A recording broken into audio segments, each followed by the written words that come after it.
wabarakatuh. Hai guys, perkenalkan kami dari kelompok 15 yang beranggotakan saya Ena Nawidiarti dengan NIM K8420016 dan satu teman saya Ekarini Agustin dengan NIM K8420014. Mata kuliah asesmen pembelajaran dengan dosen pengampu Bapak Abdul Rahman PhD pada hari Jumat jam 7 sampai jam 8.40 dengan muatan 2 SKS mata kuliah asesmen pembelajaran kelas A. Prodi Pendidikan Sosiologi Antropologi Fakultas Keguruan dan Ilmu Pendidikan Universitas Negeri 11 Maret. Bagaimana nih kabar kalian semua? Alhamdulillah jika kabar kalian baik.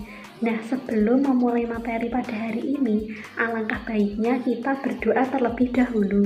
Berdoa dimulai. Berdoa selesai, terima kasih. Nah, kira-kira ada yang tahu nggak nih pada hari ini kita membahas mengenai materi apa? Ya, benar sekali. Pada hari ini kita akan membahas mengenai materi perbedaan antara evaluasi, tes, pengukuran, dan asesmen, serta kita juga akan membahas mengenai materi deskripsi dan contoh dari 3 ranah, yaitu kognitif, afektif, dan psikomotorik. Nah, kira-kira ada yang tahu nggak nih tujuan pembelajaran dari materi kali ini?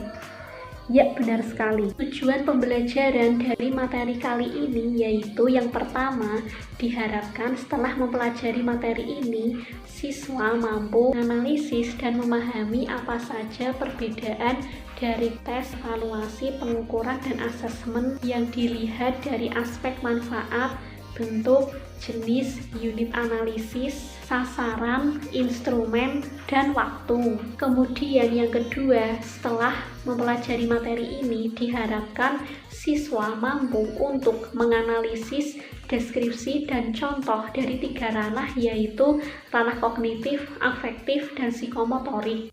Saya akan menjelaskan mengenai perbedaan-perbedaan dari aspek-aspek penilaian dan juga asesmen. Aspek yang pertama ialah aspek sasaran. Sasaran dari penilaian ialah input, kemampuan, kepribadian, sikap, intelijensi. Yang kedua, kurikulum. Yang ketiga, output. Menilai siswa-siswa yang telah lulus untuk mengetahui tingkat keberhasilan. Kemudian, sasaran dari asesmen ialah siswa dan juga guru, input, transformasi, dan juga output. Nah, aspek yang kedua ialah aspek bentuk. Bentuk dari penilaian ialah yang pertama, aspek pengetahuan dengan cara lisan, tertulis, maupun penugasan.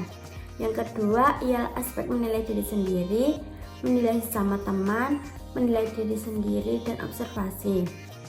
Yang ketiga ialah aspek keterampilan dengan cara portofolio, kinerja, dan proyek.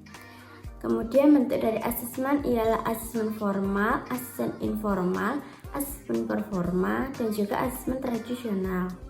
Aspek jenis di penilaian yang pertama ialah penilaian pengetahuan berupa tes lisan, tertulis, penugasan, dan juga portofolio. Yang kedua, penilaian sikap berupa menilai diri sendiri, observasi, dan juga kinerja. Yang ketiga, penilaian keterampilan yang berupa portofolio, kinerja, dan juga proyek. Jenis di asesmen yang pertama ialah asesmen diagnosis, asesmen formatif, dan juga asesmen sumatif. Aspek unit analisis di penilaian ialah rumah tangga, ekonomi, dan juga sosial. Unit analisis di asesmen ialah individu, kelompok, dan juga peristiwa sosial. Aspek instrumen di penilaian ialah tes subjektif dan juga objektif. Kedua tes tersebut dilakukan melalui kuis, pertanyaan lisan, tulisan, maupun non-tes, yaitu wawancara, observasi, dan juga kuesioner. Instrumen di asesmen ialah buku, pengamatan, penelitian, dan juga penilaian. Waktu di penilaian ialah harian, UTS, dan juga UAS. Kemudian waktu di asesmen tergantung pada tingkat jenjangnya. Kemudian aspek yang terakhir ialah aspek manfaat. Nah, manfaat dari penilaian yang pertama ialah memperoleh pemahaman pelaksanaan dan juga hasil pembelajaran yang telah berlangsung. Kedua ialah membuat keputusan dengan pelaksanaan dan hasil pembelajaran. Yang ketiga, meningkatkan kualitas proses dan hasil pembelajaran. Kemudian manfaat dari asesmen ialah umpan balik bagi siswa untuk perbaikan, mengetahui seberapa jauh pencapaian kompetensi, dan juga menentukan kelulusan. Kemudian sasaran dari pengukuran ialah peserta didik. Kemudian bentuk dari pengukuran ini yaitu berupa angka atau skor yang sifatnya kuantitatif dengan skala nominal atau kategorial, skala jenjang atau ordinal, kemudian interval atau adanya rentang, rasio atau sama dengan interval. Jenis pengukuran yaitu pengukuran kognitif, afektif, dan psikomotorik. Unit analisisnya ialah kemampuan individu siswa.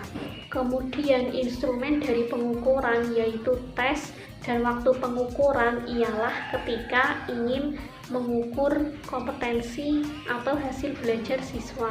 Kemudian manfaat pengukuran yaitu mengetahui kedudukan siswa di dalam kelompok, mengukur karakteristik atau atribut peserta didik secara kuantitas.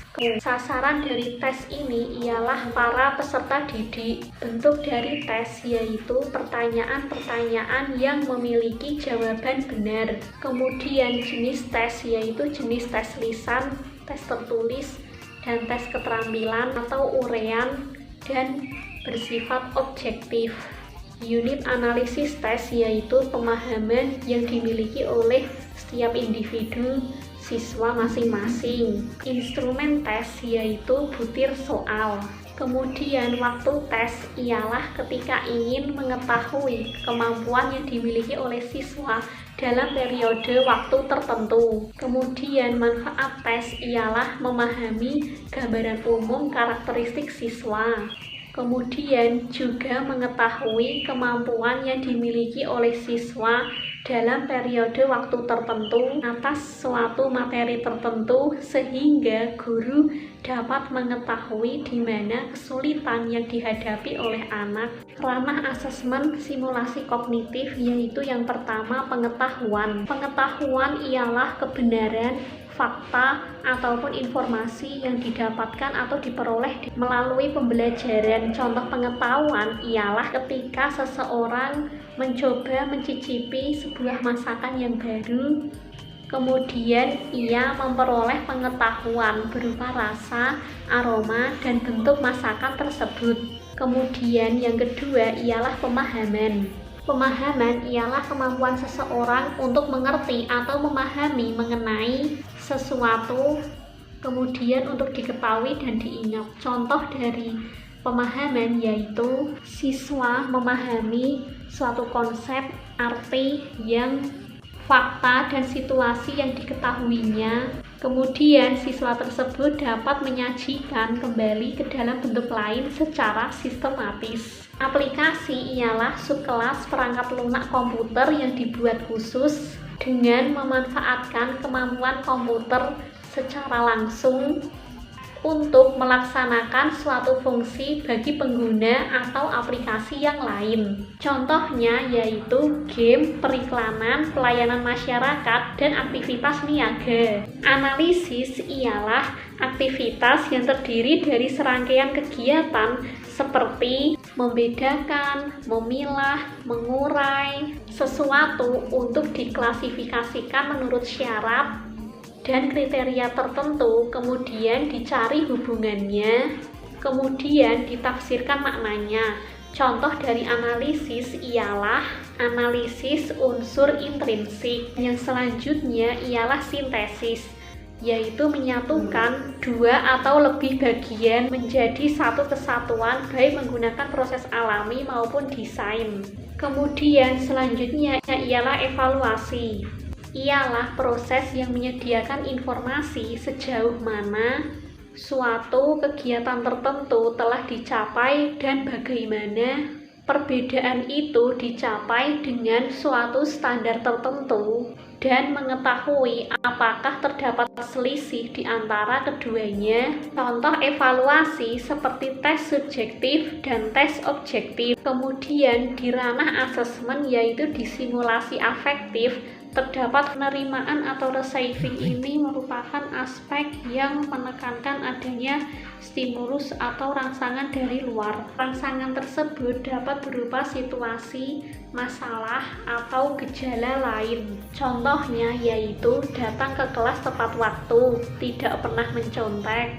Kemudian selanjutnya ialah responding, yaitu peserta didik ini dapat melibatkan dirinya secara aktif dalam suatu kejadian, kemudian memberikan respon atau reaksinya terhadap kejadian tersebut. Contohnya muncul pemikiran kritis dari peserta didik untuk mempelajari hal-hal tentang bela negara dan patriotisme. Di ranah asesmen yaitu di simulasi afektif, terdapat following, yaitu peserta didik telah mampu memberikan penilaian terhadap suatu kejadian, itu baik atau buruk. Contohnya, berawal dari sekolah, seorang peserta didik dapat menerapkan kedisiplinan dari rumah, masyarakat, dan dimanapun ia berada. Kemudian selanjutnya ialah organizing, di mana peserta didik ini telah mampu untuk mengkombinasikan dua nilai yang berbeda sehingga menjadi satu nilai baru yang bersifat universal maupun umum, sehingga terbentuk perbaikan nilai secara umum. Contohnya, keikutsertaan atau partisipasi peserta didik di dalam ajang penegakan hukum nasional. Selanjutnya ada affective internalization. Nah, affective internalization ini merupakan proses kemasukan nilai di individu yang membentuk pola pikirnya di dalam melihat makna realitas pengalaman. Nah, contoh dari internalization ialah menanamkan budi pekerti kepada anak sejak dini dan menanamkan sikap disiplin terhadap siswa. Kemudian affective improvisation. Affective improvisation ini ialah kerjasama yang baik di dalam pembelajaran baik oleh guru maupun siswa.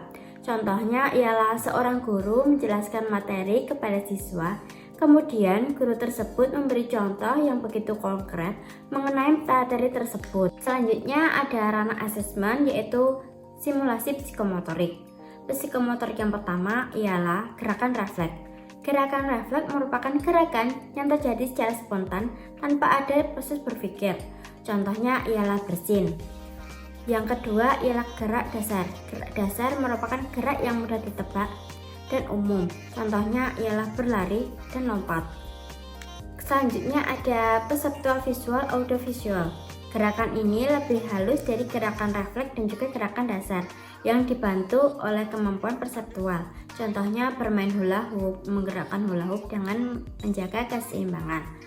Selanjutnya ada gerakan sederhana rumit.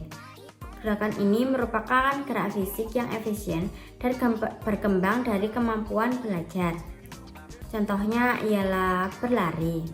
Ekspresi merupakan gerak yang mengkomunikasikan sebuah perasaan. Contohnya ialah menari. Interpretasi merupakan gerak yang dilakukan melebihi dari kemampuan yang ada. Contohnya ialah melukis. Nah, setelah pembahasan yang cukup panjang tadi, akhirnya kita sampai di penghujung video. Tidak penghujung juga sih, ini ya mau penghujung video, yaitu ialah refleksi. Nah, refleksi ini terdiri dari 3 pertanyaan. Pertanyaan yang pertama ialah, setelah mempelajari materi ini, apa yang dapat kalian pahami? Yang kedua ialah, setelah mempelajari materi ini, kesulitan apa yang kalian temui? Yang ketiga atau yang terakhir ialah, bagaimana cara kalian dapat memahami kembali materi yang belum kalian pahami? Nah, kesimpulan dari video pembelajaran ini ialah, jika dalam penilaian, asesmen, pengukuran, dan juga tes, itu banyak banget aspek-aspeknya ya. Nah, juga setiap aspek-aspek dari penilaian, pengukuran, tes, dan juga asesmen tersebut itu berbeda-beda isinya atau terdapat perbedaan. Kemudian di dalam ranah asesmen. Nah, di dalam ranah asesmen itu terdapat 3 simulasi, yaitu kognitif, afektif, dan juga psikomotorik. Nah, dari setiap simulasi-simulasi tersebut terdapat aspek-aspeknya dan juga contoh-contohnya. Nah, contoh-contohnya itu juga beragam-beragam. Nah, sekian penjelasan video pembelajaran dari kelompok kami. Apabila ada kurang lebihnya mohon maaf. Wassalamualaikum warahmatullahi wabarakatuh.